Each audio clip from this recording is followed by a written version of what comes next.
हर आदमी के अंदर ऐसा हौसला होना चाहिए कि हम अपने जीवन की समस्याओं का स्वयं समाधान करें।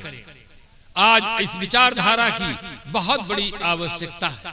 साहब कहते हैं, हंसा तू तो सबल था, हकरी अपनी चाल, रंग कुरंगे रंग लिया, तो ज्ञान रंग वाला होकर के कुरंग में रंग लिया, और किया लगवार और लगवार कर लिया। साहब एक साखी में दोनों जालों का खंडन करते हैं। सदगुरु कबीर साहब की भाषा में कहूं तो खानी बानी खोज देखो स्थिर कोई न रहा है। ये खानी जाल और वाणी जाल दो बहुत बड़े जाल है। खानी जाल ये विषया शक्ति का जाल, वाणी जाल ये कल्पना का जाल। सो अपने आप से भिन्न, स्वस्वरूप से भिन्न कोई अदृश्य सत्ता है, वो उस पर नियंत्रण रखती है, उसकी कृपा से मोक्ष होता है, उसके चलाने से सारा संसार चलता है। ये वाणी का जाल है। ये दो बहुत बड़े जाल है। एक जाल के समाधान के लिए सदगुरु कबीर साहब ने कहा, अभी जो आप सुन रहे थे कि जीवन में अनेक प्रकार की समस्याएं उपस्थित हैं, उसके लिए सदगुरु कबीर साहब ने कहा, बीजक एक ऐसा क्रांतिकारी ग्रंथ है जो हमारे जीवन की समस्याओं का समाधान देता है। उन्होंने कहा, जो रहे करवा सो निकले टोटी। जो करवा में होता है वो टोटी से निकलता है। कितना सुंदर समाधान दिया साहब ने। कितना हर आदमी आसानी से समझ सकता है कि करवा एक टोटी वाला लोटा होता है, उसमें पानी भर देते हैं तो टोटी से पानी निकलता है, उसमें घी भर देते हैं तो टोटी से घी निकलता है, करवा में दूध भर दे तो टोटी से दूध निकलता है। तात्पर्य जो करवा में होता है वो टोटी से निकलता है। हमारे जीवन की सबसे बड़ी समस्या का समाधान एक छोटे से उदाहरण से सदगुरु कबीर साहब ने दिया कि जो रहे करवा सो निकले टोटी। आदमी का दिमाग ये करवा है और आदमी की इंद्रियां ये टोटी हैं। आदमी के दिमाग में जैसे विचार होते हैं, इंद्रियों के माध्यम से वैसे कर्म होते हैं। आदमी के दिमाग में अच्छे विचार होंगे तो इंद्रियों के माध्यम से अच्छे कर्म होंगे। आदमी के दिमाग में गलत विचार होंगे तो इंद्रियों के माध्यम से गलत कर्म होंगे। अगर हम अपने कर्म में परिवर्तन चाहते हैं, जीवन में परिवर्तन चाहते हैं, तो सबसे पहले अपने करवा में परिवर्तन करें, अपने मस्तिष्क में, अपने विचारों में परिवर्तन करें। विचारधारा ठीक हो जाने पर जीवन अपने आप ठीक हो जाता है। इस समाधान को अच्छी तरह से समझने के लिए एक छोटा सा उदाहरण सुने। एक बार अकबर बादशाह और बीरबल दोनों प्रातः काल घूमने के लिए निकले थे। कहा जाता प्रातः काल की हवा अनेक रोगों की दवा, स्वास्थ्य की आवश्यकता राजा रंग फकीर सबको एक समान होती, चाहे नर हो या नारी। स्वास्थ्य की आवश्यकता सबको है, क्योंकि स्वस्थ आदमी ही भौतिक विकास कर सकता है, आध्यात्मिक विकास कर सकता है। अस्वस्थ आदमी किसी भी दिशा में कोई विकास का कार्य नहीं कर सकता। घूम रहे थे, बादशाह के मन में एक संकल्प उठता है। बीरबल बहुत हाजिर जवाब है, इनका चेहरा प्रसन्नता से भरा रहता है। जब देखो तो मुस्कुराते हुए रहते हैं, बात में इनके मुस्कुराहट आती रहती है। मैं बादशाह हूं, फिर भी मेरे जीवन में, मेरे चेहरे में इतनी प्रसन्नता नहीं रहती है। बीरबल जब देखो तो मुस्कुराता रहता है। लाओ कुछ ऐसा प्रयोग करते हैं जिससे बीरबल के मन में क्रोध उत्पन्न हो, फिर देखें बीरबल का चेहरा कैसे होता है। बीरबल को कुछ पता नहीं कि बादशाह के मन में क्या तूफान उठ रहा है, क्या संकल्प हो रहा है। बीरबल पीछे चल रहे थे, बादशाह आगे चल रहे थे। सड़क के एक साइड पर एक चीज को देख करके बिना ठीक से सोचे, बिना ठीक से चिंतन किए बादशाह तुरंत प्रयोग कर बैठे। बादशाह ने कहा, बीरबल, उसने कहा, जी हुजूर, के तुम्हारे मुंह में बिष्टा। बीरबल तो हाजिर जवाब, तुरंत उत्तर दिया, सरकार के मुंह में घी और शक्कर। कहे, क्यों बीरबल, तुम्हारे मन में क्रोध नहीं हुआ? तुम्हारे लिए मैंने कितनी घृणित बात कह दी कि तुम्हारे मुंह में बिष्टा। कहे, हुजूर, क्रोध करने का कोई कारण ही नहीं। कहे, क्यों? कहे, जिसके मुख में जो था वो निकला। कहा, क्या मेरे मुख में यही था? हुजूर आपके मुख में जो था वो आपके मुख से निकला, मेरे मुख में घी और शक्कर था, मेरे मुख से घी और शक्कर निकला। बादशाह इतना लज्जित हो जाता है, पानी पानी हो जाता है, न तो धरती फटती है, न आकाश में उड़ सकता है, क्योंकि अपने ही शब्द का प्रयोग किया हुआ है। तो जो भीतर होता है वो बाहर निकलता है। जो पेटी के भीतर कपड़ा न रखा जाए तो बाहर कहां से निकलेगा? आदमी के दिमाग के अंदर ये सारा खुराफात चल रहा है। खराब विचारों के कारण से ही आदमी का जीवन खराब है। आज का युग में सबसे बड़ा प्रदूषण वैचारिक प्रदूषण माना जाता है। जो वायु का प्रदूषण है, जल का प्रदूषण है, तो इस प्रदूषण को ठीक करने के लिए सरकार उपाय कर रही है। किंतु सबसे बड़ा प्रदूषण आज के युग में है विचारों का प्रदूषण। विचारों का प्रदूषण इतना भयानक हो गया है कि एक दाढ़ी वाला चोटी वाले से नहीं मिलता, एक चोटी वाला दाढ़ी वाले से नहीं मिलता। केवल एक को आगे का बाल दिखता है, एक को पीछे का बाल दिखता है। विचारों का प्रदूषण है। एक मंदिर को चाहता है कि मंदिर न रहे, दुनिया में मस्जिद भर रहा है, और एक चाहता है कि मस्जिद न रहे, मंदिर भर रहा है। ये केवल विचारों का प्रदूषण है। जातिवाद, संप्रदायवाद, भ्रष्टाचार, अनाचार, आतंकवाद, ये सारा विचारों का ही प्रदूषण है। अगर विचार आदमी के ठीक हो जाएं, तो सारी समस्याओं का समाधान हो सकता है। इसीलिए श्रीदेव श्री साहब जी ने इतने बड़े कबीर कुंभ मेला का आयोजन किए हैं कि विचारधारा अगर आदमी की सही हो जाए। भारत के विभिन्न प्रांतों से संतों को आमंत्रित करके यहाँ बुलाए हैं कि अगर लोगों को एक अच्छे विचार मिले, जीवन जीने की एक दशा मिले, दिशा मिले, तो आदमी का जीवन सुधर सकता है।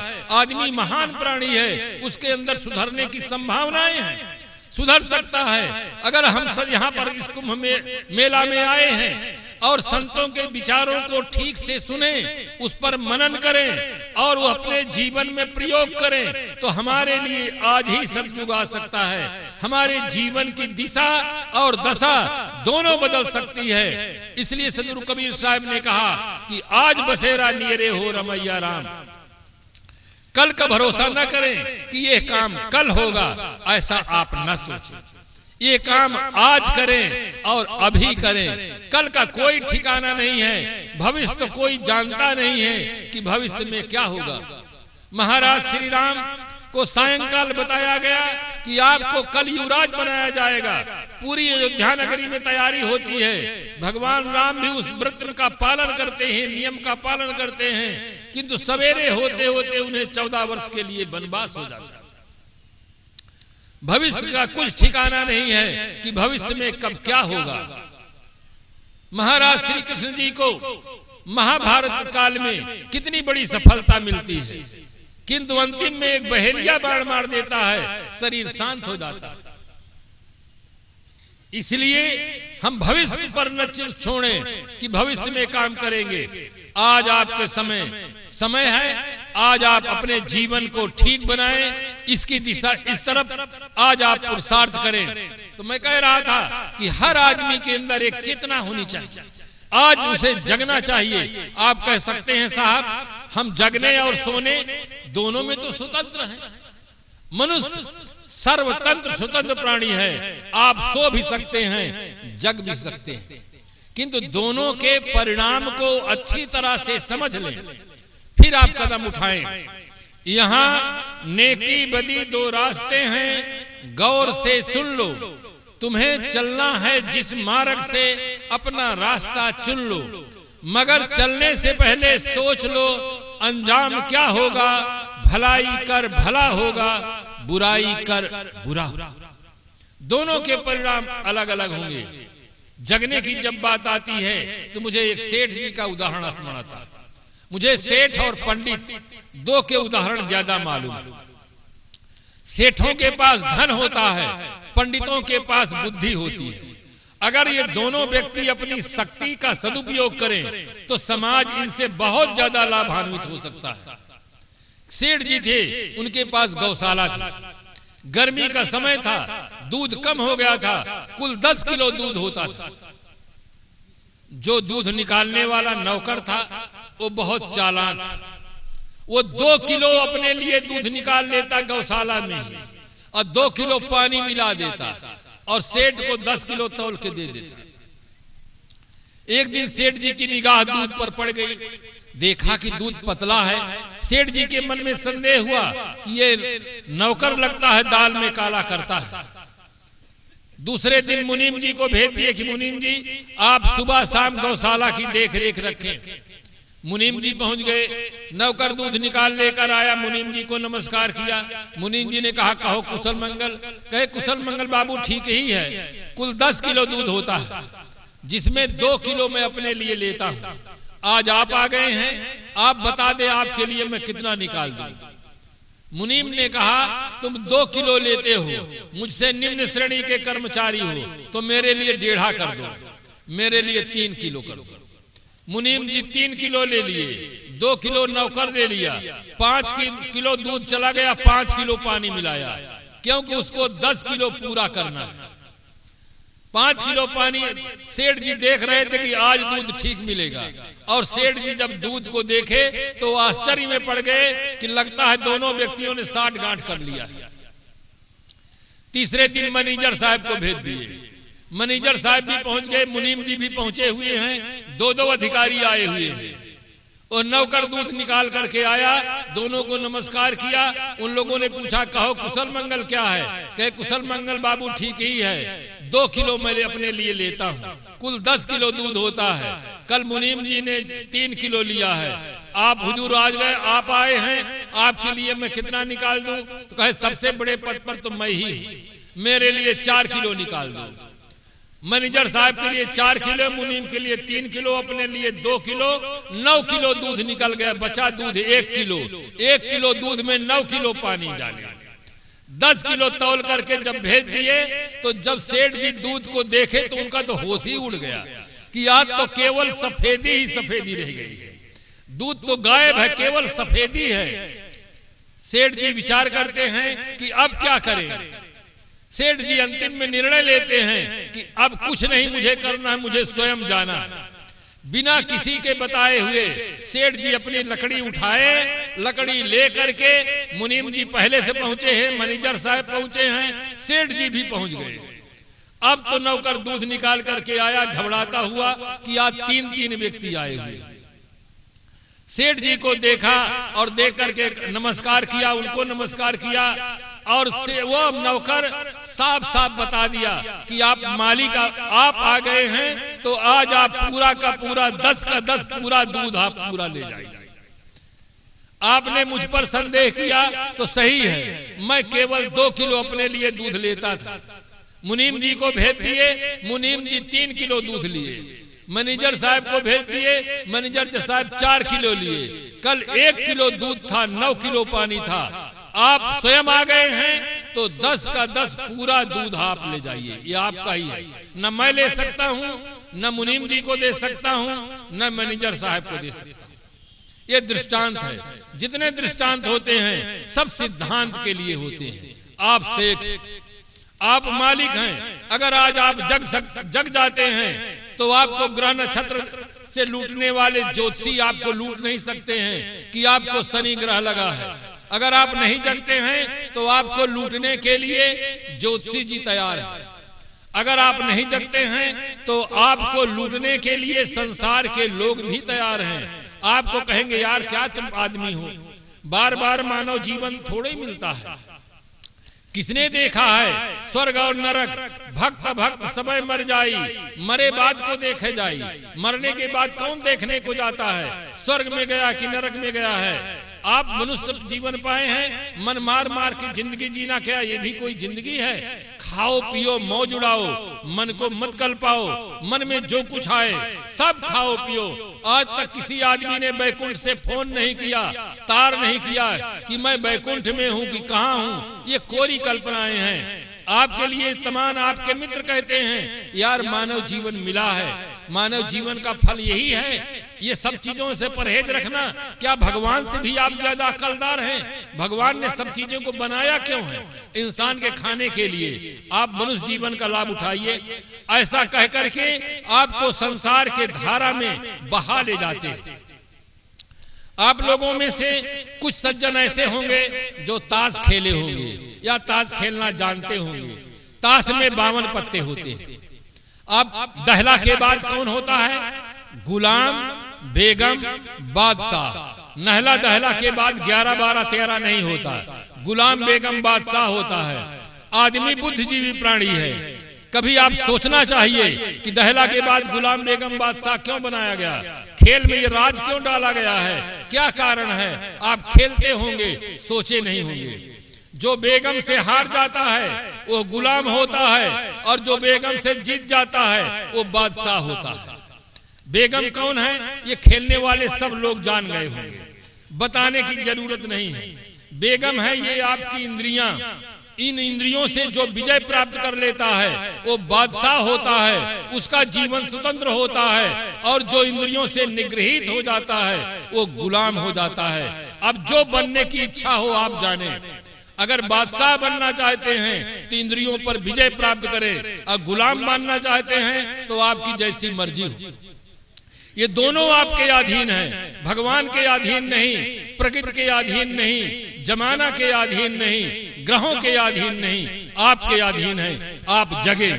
जब तक आप संकल्प नहीं करते हैं, अपने पावर पर प्रयोग नहीं करते हैं, तब तक आप गुलाम हैं। जैसे अपने पावर का प्रयोग करेंगे आप स्वाधीन जीवन जीने का सौभाग्य प्राप्त करेंगे।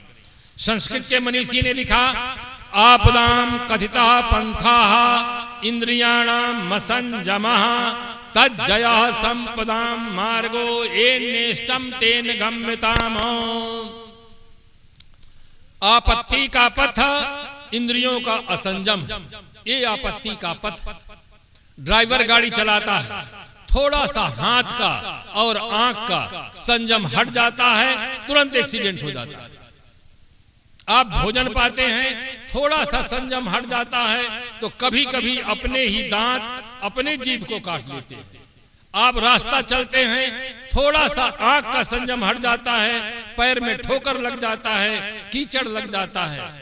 आप बोलते हैं, थोड़ा सा संयम हट जाता है, तुरंत महाभारत तैयार हो जाता है।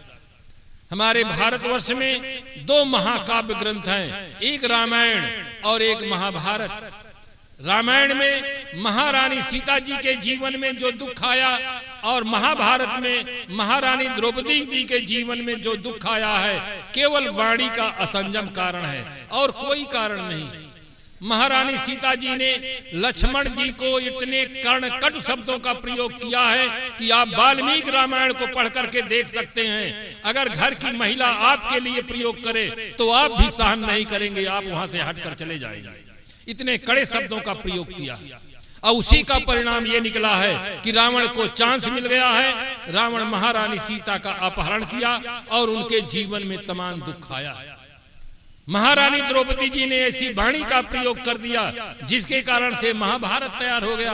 वो तो ऐतिहासिक उदाहरण है, हम और आप अपने घरों में देख सकते हैं, अपने आसपास देख सकते हैं। घर में ज्यादा कलह का कारण सास और बहू, ननंद और भौजाई, देवरानी और जेठानी, दोनों के जीवन में जो कलह है, वैमनस्य है, उसमें बहुत बड़ा कारण वाणी का असंयम है। वाणी बोलने की कला न जानने के कारण से ऐसी बात लोग बोल देते हैं जिसके कारण से विरोध पैदा हो जाता है, तनाव पैदा हो जाता है। बात से बात उलझ जाती है, बात से बात सुलझ जाती है, बात से विश्वास जन्म लेते हैं, बात से आस झुलस जाती है। हर बात हर किसी से कही नहीं जाती, हर बात हर किसी से सही नहीं जाती। गुजारने को जिंदगी गुजर जाती है अकेली, मगर हर किसी को किसी के बिना रही नहीं जाती। बात में बड़ी विलक्षण शक्ति है। इसलिए बंधुओं, अपने जीवन में अगर सुख चाहते हैं तो संयम का पालन करें, इंद्रियों पर नियंत्रण करें। सदगुरु कबीर साहब का एक संदेश आप लें, हल्की अपनी चाल को ठीक बनाओ। आपकी चाल ठीक होगी, आपका हाल ठीक होगा।